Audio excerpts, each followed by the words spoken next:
Hello viewers, আসসালামু আলাইকুম। আশা করি সকলেই ভালো আছেন। মোবাইল ফোনের নোটিফিকেশন প্যানেল ব্যবহার করেন না এমন মানুষ খুঁজে পাওয়া দুষ্কর। এমনকি আপনি থেকে শুরু করে আমি প্রায় প্রত্যেকেই মোবাইল ফোনের নোটিফিকেশন প্যানেল ব্যবহার করি মোবাইল ফোনকে আরও সহজ এবং সুন্দর করে ব্যবহার করার জন্য। এবং আজকের ভিডিও থেকে দেখাবো যেভাবে আপনার মোবাইল ফোনের নোটিফিকেশন প্যানেল কাস্টমাইজ করে নিজের মতো করে কিছু শর্টকাট অ্যাপ অথবা কিছু শর্টকাট সেটিংস অ্যাড করে রাখতে পারেন, যার মাধ্যমে আপনার মোবাইল ফোনটি আরও সহজ করে ব্যবহার করতে পারবেন। এবং আপনি চাইলে এখন আপনার মোবাইল ফোনের নোটিফিকেশন প্যানেলে বিভিন্ন রকম অ্যাপ, গ্যালারি অ্যাপ এবং এই শর্টকাটগুলো ব্যবহার করে আপনার মোবাইল ফোনের নোটিফিকেশন প্যানেলটি সত্যি আরও চমৎকার করে ব্যবহার করতে পারেন। সো অবশ্যই বলবো, যারা মোবাইল ফোনের নোটিফিকেশন প্যানেল নিজের মতো করে কাস্টমাইজ করতে চান অবশ্যই আজকে সম্পূর্ণ ভিডিওটি দেখতে পারেন।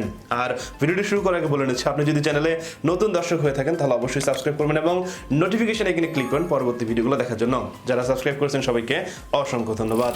ওকে, প্রথমে আপনার মোবাইল ফোন থেকে গুগল প্লে স্টোরে চলে আসবেন এবং প্লে স্টোরে আসার পর উপরের দিকে সার্চ বক্সে সার্চ করবেন miui.ify। তাহলে আপনাদের সামনে ঠিক এরকম একটি অ্যাপ চলে আসবে এবং অ্যাপটির ফুল নেম হচ্ছে miuify notification set and notification quick settings. এই অ্যাপটি আপনাদের ফোনে ইনস্টল করে নেবেন এবং মাত্র 3 MB এই অ্যাপ দিয়ে আপনাদের নোটিফিকেশন প্যানেল অবশ্যই কাস্টমাইজ করতে পারবেন। এবং অ্যাপটি ইনস্টল হয়ে গেলে গুগল প্লে স্টোর থেকে ওপেন করে দিবেন এবং ওপেন করার সাথে সাথে অ্যাপটির লোডিং ইন্টারফেস দেখতে পারবেন। আমি জাস্ট অ্যাপটি অ্যাক্টিভ করব এবং নিচের দিক থেকে যে তীর আইকনটি দেখতে পাচ্ছেন জাস্ট এখানে ক্লিক করতে হবে এবং ক্লিক করার সাথে সাথে দেখতে পাচ্ছেন অ্যাপটি ওপেন হয়ে গেছে। আর এখন দেখাবো অ্যাপটি যেভাবে আপনাদের ফোনে অ্যাক্টিভেট করবেন। আর অ্যাক্টিভ করার জন্য উপরের দিকে দেখতে পাচ্ছেন সার্ভিস নট রানিং, জাস্ট এখানে ক্লিক করবেন এবং ক্লিক করার সাথে সাথে দুইটি পারমিশন চলে আসবে। প্রথমে দেখতে পাচ্ছেন অ্যাক্সেসিবিলিটি সার্ভিস এবং নিচের দিকে দেখতে পাচ্ছেন ড্র ওভারলেস। এই দুইটি পারমিশন অন করলেই এই অ্যাপটি আপনারা ব্যবহার করতে পারবেন। সো প্রথম দিক থেকে আমি অ্যাক্সেসিবিলিটি সার্ভিস যে অপশনটি আছে জাস্ট এখানে টিক মার্কে ক্লিক করব এবং ক্লিক করার সাথে সাথে দেখতে পাচ্ছেন ফোনের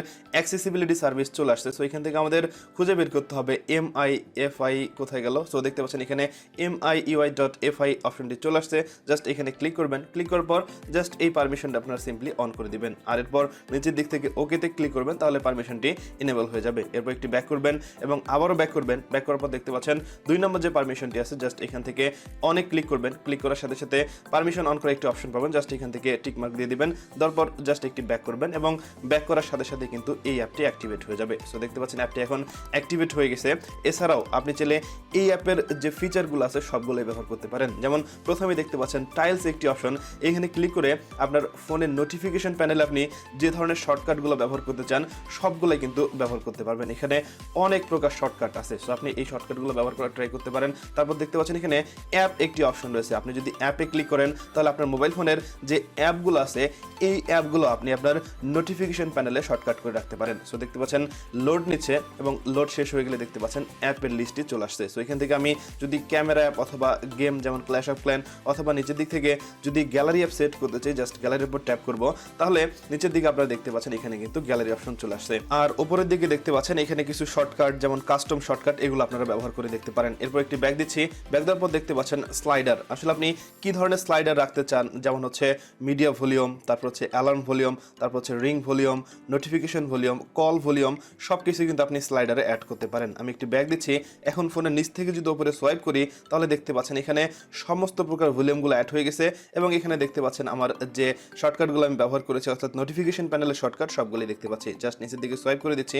এরপর দেখতে পাচ্ছেন কালার একটি অপশন রয়েছে, আপনি যদি কালার পরিবর্তন করতে চান জাস্ট কালারে ক্লিক করবেন এবং ক্লিক করার পর এখানে কিছু কালার দেখতে পারবেন। চাইলে আপনি এখান থেকে ব্ল্যাক অর্থাৎ রেড বা আপনি যে ধরনের কালার দিতে চান সবগুলো অ্যাক্টিভ করতে পারেন। দেখতে পাচ্ছেন আমি ব্ল্যাক করে দিলাম। এখন যদি নোটিফিকেশন প্যানেল সোয়াইপ করি তাহলে দেখতে পাচ্ছেন আমার নোটিফিকেশন প্যানেলটি ব্ল্যাক হয়ে গেছে। আর এরপরে আরও যে অপশনগুলো দেখতে পাচ্ছেন যেমন টাইল স্টাইল, তারপর হচ্ছে লেআউট, তারপর নোটিফিকেশন, সবগুলো আপনি নিজের মতো করে কাস্টমাইজ করে দেখতে পারেন। সো আমার মনে হয় যারা মোবাইল ফোনের নোটিফিকেশন প্যানেল একটু ডিফারেন্টভাবে বা একটু ভিন্নভাবে ব্যবহার করতে চান অবশ্যই এই অ্যাপটি ব্যবহার করে দেখতে পারেন।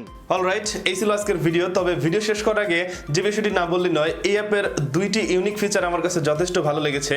একটি হচ্ছে ফোনের ডাউন প্যানেল থেকে নোটিফিকেশন প্যানেল উপরের দিকে সোয়াইপ করে নিয়ে আসা যায় এবং 2 নম্বর হচ্ছে ফোনের একদম নিচে জেস্টার বাটনের দিকে মোবাইল ফোনের নোটিফিকেশনের শর্টকাটগুলো দেখা যায়। যেমন মোবাইল ফোনের ওয়াইফাই নেটওয়ার্ক, ব্লুটুথ অন আছে নাকি অফ আছে, অর্থাৎ নোটিফিকেশন প্যানেল যা থাকে সবকিছুই খুবই চমৎকার শর্টকাটে একদম নিচের দিকে দেখা যায়। সো অবশ্যই বলবো যারা এই দুইটি ইউনিক ফিচার ব্যবহার করার জন্য হলো ফোনের নোটিফিকেশন প্যানেল কাস্টমাইজ করতে চান অবশ্যই আজকের এই ভিডিওটি ফলো করতে পারেন। সো এই ছিল আজকের ভিডিও। ভিডিওটি যদি ভালো লেগে থাকে তাহলে অবশ্যই একটা লাইক করবেন, কমেন্ট করে আপনার মতামত জানাবেন। করবেন। আর আপনি যদি চ্যানেলে নতুন দর্শক হন অথবা যদি মনে করেন আমার এই চ্যানেল থেকে কিছু শিখতে পাচ্ছেন, তাহলে অবশ্যই সাবস্ক্রাইব করবেন এবং নোটিফিকেশন এখানে ক্লিক করেন পরবর্তী ভিডিওগুলো দেখার জন্য। সবাই ভালো থাকবেন, সুস্থ থাকবেন, কথা হবে পরবর্তী ভিডিওতে। আজকের মতো এখানেই শেষ করছি।